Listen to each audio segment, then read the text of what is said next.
اعوذ باللہ من الشیطان الرجیم، بسم اللہ الرحمن الرحیم۔ میں ہوں اظہر نیاز، آپ پروگرام سن رہے ہیں آج تاریخ کے آئینے میں۔ آج ہے 18 جنوری۔ یا اللہ تیرا شکر کہ تو نے آج کا دن دکھایا۔ مولا کریم ہمارے آج کے دن کو کل کے دن سے خوبصورت کر دینا، اور ہمارے آنے والے تمام دنوں کو آج کے دن سے بہتر شاندار اپنی برکتوں سے نواز دینا۔ 18 جنوری میں کئی واقعات ہوئے، بہت سے لوگوں کی وفات ہوئی، بہت سے لوگ پیدا ہوئے۔ آج ہم ان کا ایک ذرا سا جائزہ لیں گے۔ 2005 میں اقوام متحدہ کے زیر انتظام قدرتی آفات سے بچاؤ کے عالمی کانفرنس ہوئی، جاپان میں ہوئی، 18 جنوری 2005۔ 1974 اسرائیل اور مصر کے درمیان جنگی ہتھیاروں کا معاہدہ طے پایا۔ 1968 مجیب الرحمان کو بھارت کے ساتھ مل کر پاکستان کی سلامتی کے خلاف سازش کرنے کے الزام میں گرفتار کر لیا گیا۔ یہ سازش بعد ازاں اگرتلہ سازش کے نام سے مشہور ہوئی۔ 1960 ریاستہائے متحدہ امریکہ اور جاپان کے درمیان دفاعی معاہدہ ہوا۔ ایک واقعہ مجھے یہاں بہت ہی زبردست اور میں چاہتا ہوں آپ کے ساتھ یہ شیئر کروں، اور وہ ہے یہ کہ 18 جنوری 1886 عثمانی منیف پاشا کی اعلیٰ تعلیم یافتہ صاحبزادی عارفہ خانم نے پہلا مسلم خواتین مبنی رسالہ نکالا، جس میں تعلیم نسواں اور اس کی اہمیت کو بھرپور اجاگر کیا جاتا تھا۔ اس رسالے کا نام شگوفہ زار رکھا گیا تھا۔ وفات 18 جنوری 1978 محمد حسن عسکری، اردو کے معروف نقاد، افسانہ نگار، معلم، مترجم، کراچی میں وفات پائی انہوں نے۔ سعادت حسن منٹو نے 1955 میں وفات پائی، تاریخ یہی تھی۔ 1953 زیر لب اور حرف آشنا کی مصنفہ اور معروف ترقی پسند شاعر جہاں نثار اختر کی اہلیہ صفیہ اختر کا یوم وفات۔ 2010 غلام ربانی آگرو، سندھی اور اردو کے ادیب، افسانہ نگار، محقق، حیدرآباد میں تھے، وفات انہوں نے اسی تاریخ کو پائی، 18 جنوری 2010۔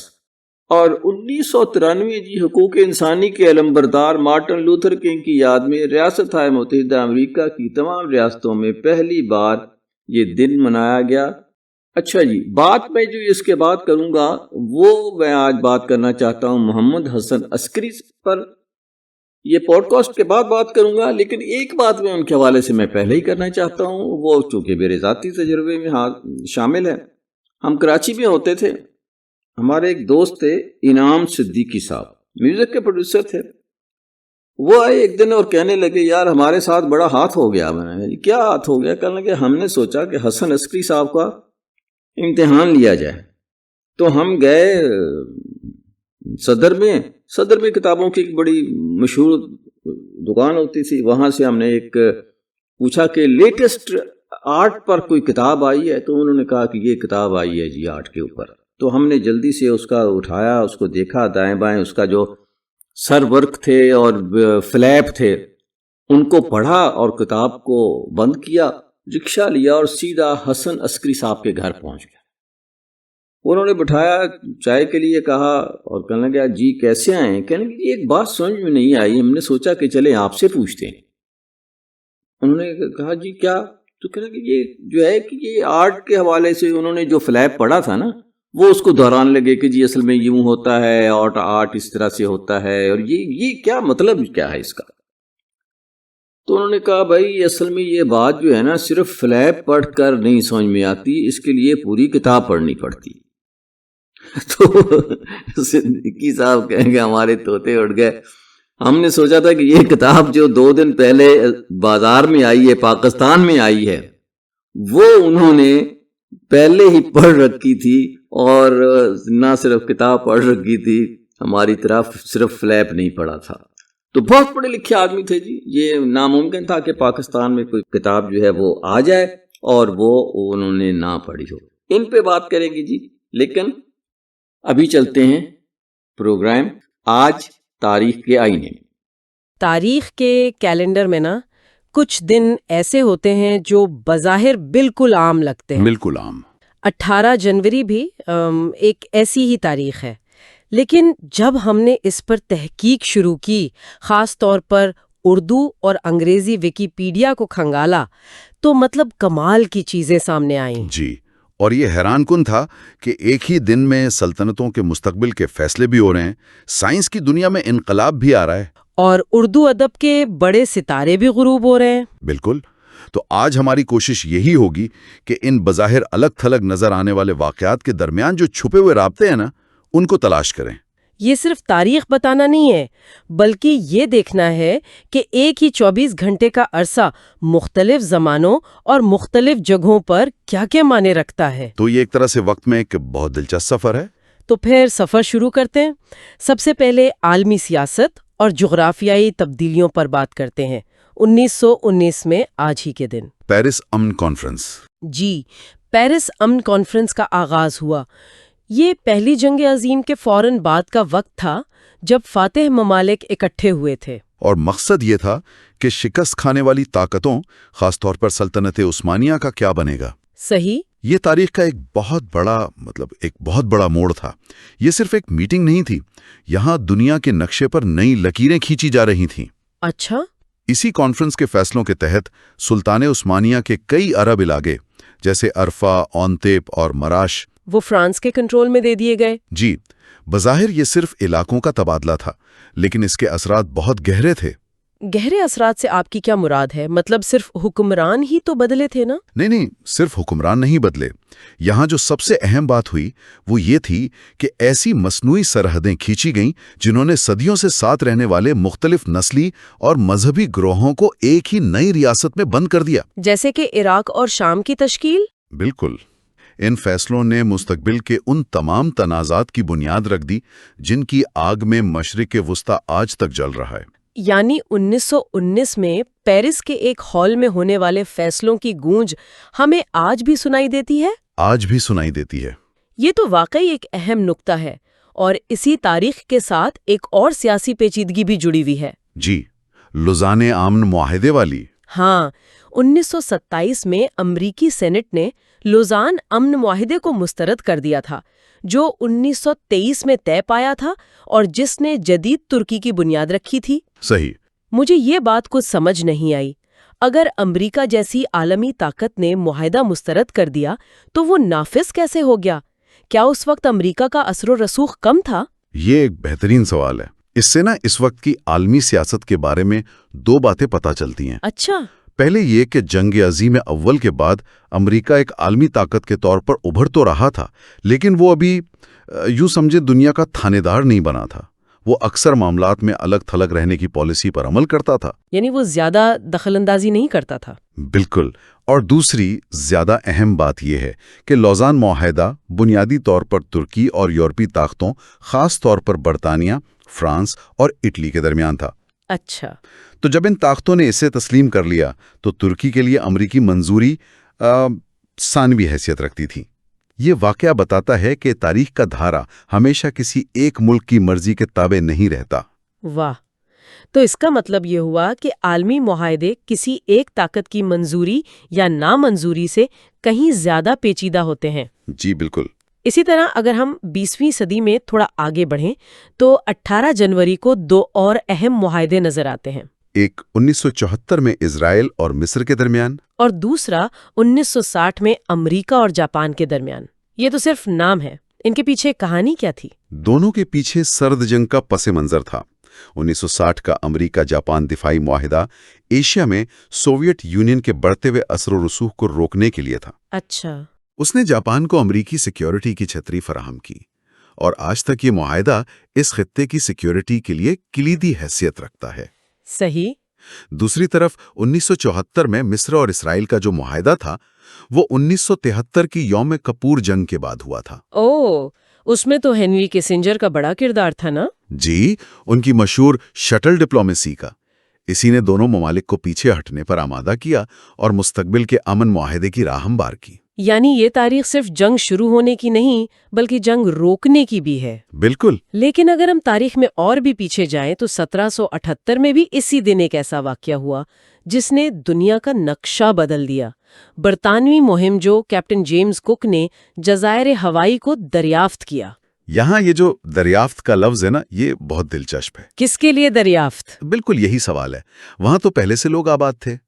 کیپٹن کک نے ان جزائر کو اپنے ایک سرپرست کے نام پر سینڈوچ آئلینڈز کا نام دیا۔ اچھا، ایک طرف تو یہ انسانی ہمت اور مہم جوئی کی ایک بڑی داستان ہے کہ ایک شخص نامعلوم سمندروں کو کھنگال رہا ہے۔ لیکن اس کا دوسرا پہلو بھی تو ہے جو شاید اتنا خوشگوار نہیں۔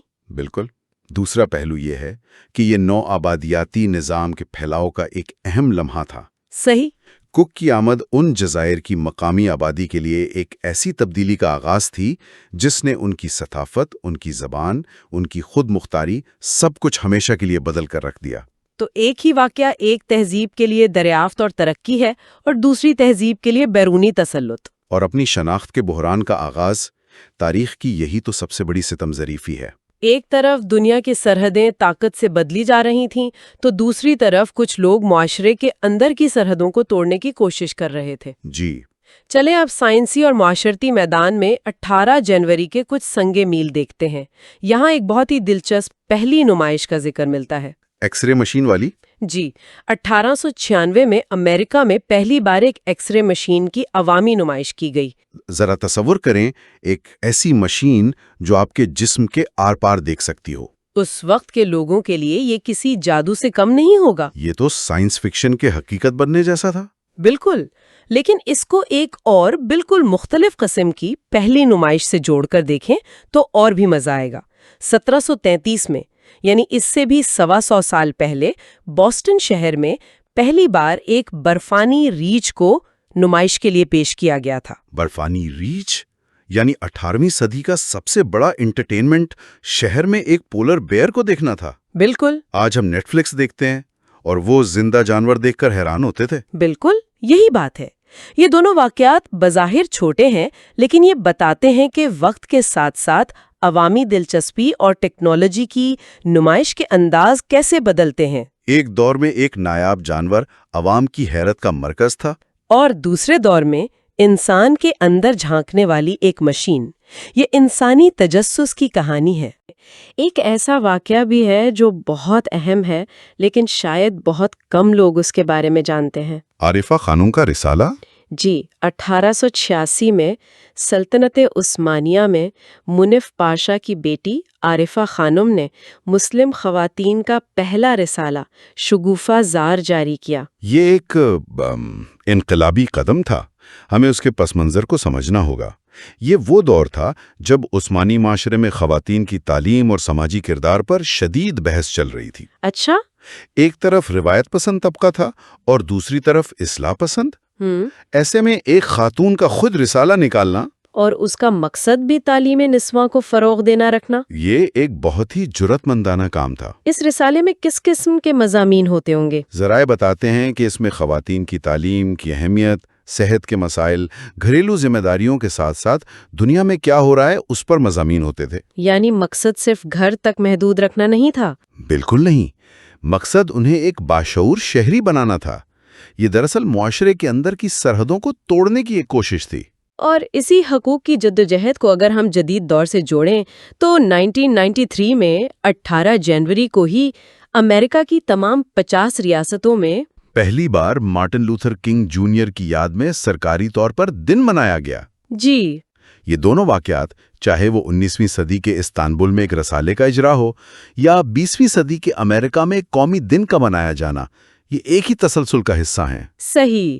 یہ معاشرتی حقوق، برابری اور انصاف کی اس طویل جدوجہد کے مختلف سنگ میل ہیں جو دنیا کے مختلف حصوں میں مختلف طریقوں سے لڑی گئیں، ایک جگہ قلم سے، دوسری جگہ عوامی تحریک سے۔ اور برے صغیر کی تاریخ میں بھی یہ دن ایک بہت اہم سیاسی موڑ کی حیثیت رکھتا ہے۔ اگرتلہ سازش کیس؟ جی، 1968 میں آج ہی کے دن شیخ مجیب الرحمان کو اگرتلہ سازش کیس میں گرفتار کیا گیا تھا۔ ان پر الزام تھا کہ وہ بھارت کے ساتھ مل کر مشرقی پاکستان کو الگ کرنے کی سازش کر رہے ہیں۔ سیاسی خلیج تھی نا، اسے اور بڑھا دیا، اس سے بہت گہرا کر دیا۔ مشرقی پاکستان میں بہت سے لوگوں نے اسے ایک سیاسی انتقامی کارروائی کے طور پر دیکھا۔ ان کا ماننا تھا کہ یہ شیخ مجیب کے بڑھتی ہوئی مقبولیت کو دبانے کی کوشش ہے۔ جی، اور مشرقی پاکستان کے حقوق کے مطالبے کو دبانے کی کوشش ہے۔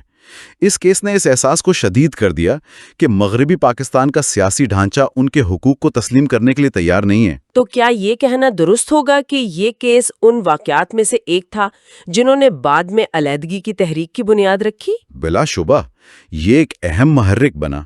ایک تاریخی واقعہ اکثر آنے والے کئی واقعات کی چنگاری ثابت ہوتا ہے، اور اگرتلا سازش کیس اس کی ایک واضح مثال ہے۔ اس نے مشرقی پاکستان کی سیاست کا رخ بدلنے میں فیصلہ کن کردار ادا کیا۔ بالکل۔ اب گفتگو کا رخ ایک ایسے شعبے کی طرف موڑتے ہیں جو ہمارے بہت سے سننے والوں کے دل کے قریب ہے، اردو ادب۔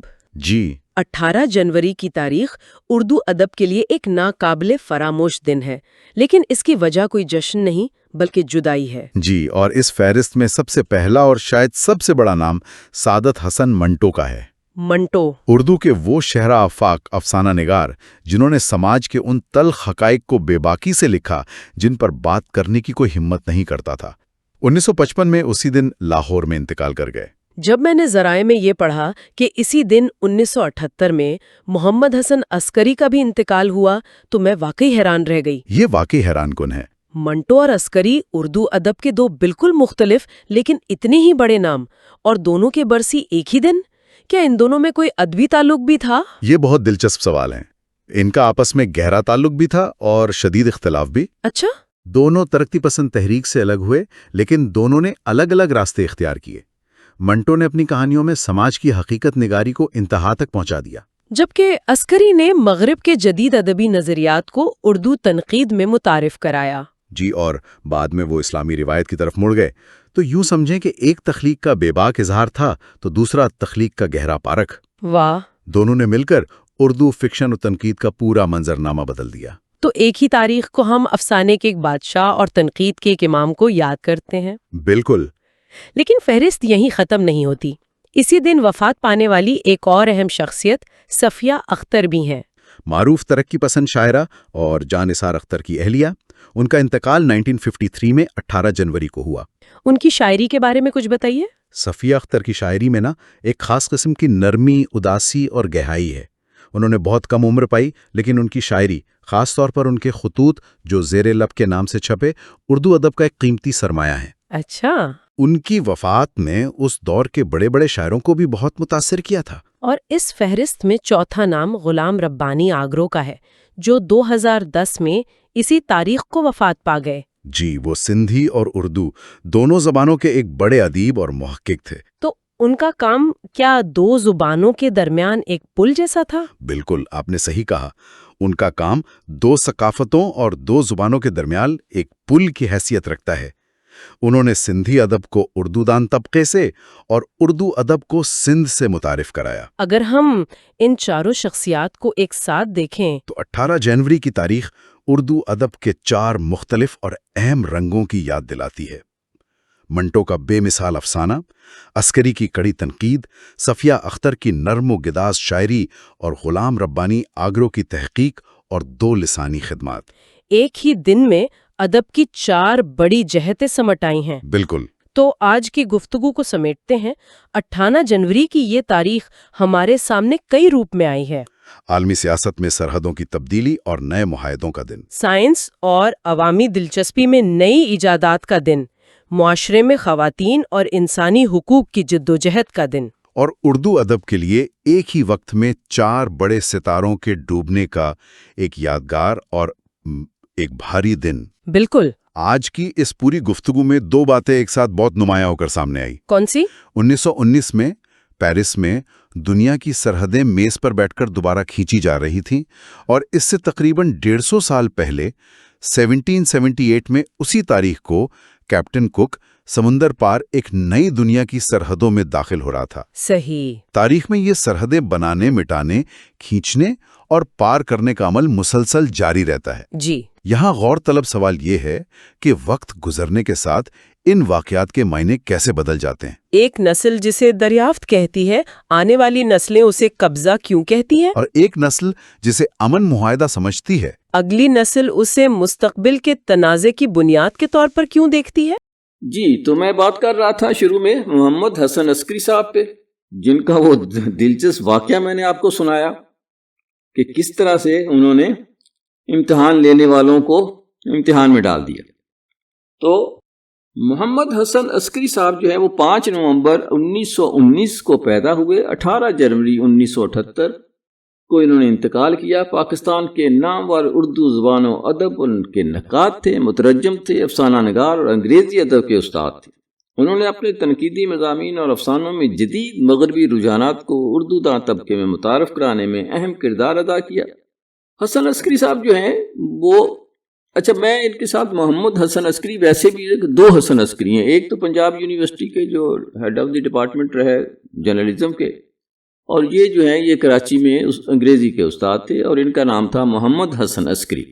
تو محمد حسن عسکری 5 نومبر 1919 کو سراوا، میرٹھ، اتر پردیش، برطانوی ہندوستان میں پیدا ہوئے۔ ان کا اصل نام اظہار الحق تھا، جبکہ محمد حسن عسکری کے والد کا نام محمد معین الحق تھا۔ وہ بلند شہر میں کورٹ آف وارڈز میں ملازم تھے، وہاں سے وہ والی شکارپور رگھو راج کے یہاں بطور اکاؤنٹنٹ چلے گئے، جہاں انہوں نے 1945 تک ملازمت کی۔ انہوں نے 1936 میں مسلم ہائی اسکول بلند شہر سے میٹرک اور 1938 میں میرٹھ کالج سے انٹر پاس کیا۔ الہ آباد یونیورسٹی سے BA اور پھر 1942 میں انگریزی ادب میں MA کیا۔ اس یونیورسٹی میں انہوں نے فراق گورکھپوری اور پروفیسر قرار حسین جیسے اساتذہ سے استفادہ کیا۔ محمد حسن عسکری نے پہلی ملازمت آل انڈیا ریڈیو دلی میں بطور اسکرپٹ رائٹر اختیار کی۔ اسی زمانے میں شاہد احمد دہلوی اور رسالہ ساکی سے ان کا تعلق قائم ہوا۔ 1941 اور 1942 میں بالترتیب کرشن چندر اور عظیم بیگ چغتائی پر ان کے 2 طویل مضامین شائع ہوئے۔ 1943 میں فراق گورکھپوری نے ساکی میں باتیں کے عنوان سے مستقل کالم لکھنا شروع کیا۔ جب فراق صاحب اس کالم سے دستکش ہو گئے تو دسمبر 1943 سے یہ کالم عسکری صاحب لکھنے لگے۔ جنوری 1944 میں اس کالم کا عنوان جھلکیاں رکھ دیا گیا۔ یہ کالم 1947 کے فسادات کے تعطل کے علاوہ کم و بیش پابندی سے نومبر 1957 تک چھپتا رہا۔ وہ کچھ دنوں تک اینگلو عربک کالج دہلی میں انگریزی کے استاد رہے۔ اس کے بعد میرٹھ چلے گئے، جہاں وہ میرٹھ کالج میں انگریزی پڑھاتے رہے۔ 1947 میں وہ قیام پاکستان کے بعد لاہور منتقل ہو گئے۔ وہاں انہوں نے سعادت حسن منٹو کے ساتھ مل کر مکتبہ جدید لاہور سے اردو ادب جاری کیا۔ صرف 2 شمارے شائع ہو سکے۔ 1950 میں وہ کراچی چلے گئے۔ وہاں ابتدا میں وہ فری لانس ادیب کے طور پر ترجمے اور طباعت تحریریں لکھتے رہے۔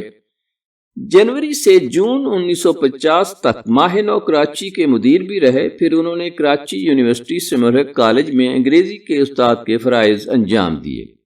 عسکری صاحب اردو کے ایک اہم افسانہ نگار تھے۔ ان کے افسانوں کا پہلا مجموعہ جزیرے 1943 میں شائع ہوا تھا۔ 1946 میں دوسرا مجموعہ قیامت ہم رکاب آئے نہ آئے شائع ہوا۔ ان کے تنقیدی مضامین کا مجموعہ انسان اور آدمی اور ستارہ اور بادبان ان کی زندگی میں اور جھلکیاں وقت کی راگنی اور جدیدیت اور مغربی گمراہیوں کی تاریخ کا خاکہ ان کی وفات کے بعد شائع ہوئے۔ اردو ادب کے علاوہ عالمی افسانوی ادب پر ان کی گہری نظر تھی۔ وہ فرانسیسی ادب سے بھی بہت اچھی طرح واقف تھے، جس کا ثبوت ان تراجم سے ملتا ہے جو انہوں نے گستاو فلوبیر کا ناول مادام بواری اور سٹندال کا ناول سرخ و سیاہ کے نام سے کیے ہیں۔ آخری دنوں میں عسکری صاحب مفتی محمد شفیع کی قرآن مجید کی تفسیر کا انگریزی زبان میں ترجمہ کر رہے تھے، جن میں سے ایک جلد ہی مکمل ہو سکی۔ افسانوی مجموعے جو ہیں ان کے وہ قیامت ہم رکاب آئے نہ آئے، جزیرے، تنقید کے جو کتابیں ہیں وہ انسان اور آدمی، ستارہ اور بادبان، جھلکیاں وقت کی راگنی، جدیدیت اور مغربی گمراہیوں کی تاریخ کا خاکہ ہے۔ تالیفات میں میرا بہترین افسانہ اور میری بہترین نظم، اور تراجم میں سرخ و سیاہ، موبی ڈک، مادام بواری، آخری سلام، مولانا اشرف علی تھانوی کی کتاب الانتباہات المفیدہ کا انگریزی ترجمہ شامل ہے۔ Answer to modernism. معروف نقاد ممتاز شیریں محمد حسن عسکری کے بارے میں کہتی ہیں کہ ہم اثر ادب پر اثر انداز ہونا اور اپنی تنقیدی فکر سے اپنے دور کے لکھنے والوں کو متاثر کرنا بڑی بات ہے۔ ہمارے ناقدوں میں سوائے عسکری صاحب کے شاید ہی کسی کے بارے میں یہ بات کہی جا سکے۔ محمد حسن عسکری 18 جنوری 1978 کو کراچی میں وفات پا گئے۔ وہ دارالعلوم کراچی کے احاطے میں آسودہ خاک ہیں۔ اظہر نیاز کو اجازت دیجیے۔ اللہ تعالیٰ آپ کو آسانیاں عطا فرمائے اور آسانیاں تقسیم کرنے کی توفیق عطا فرمائے۔ آمین۔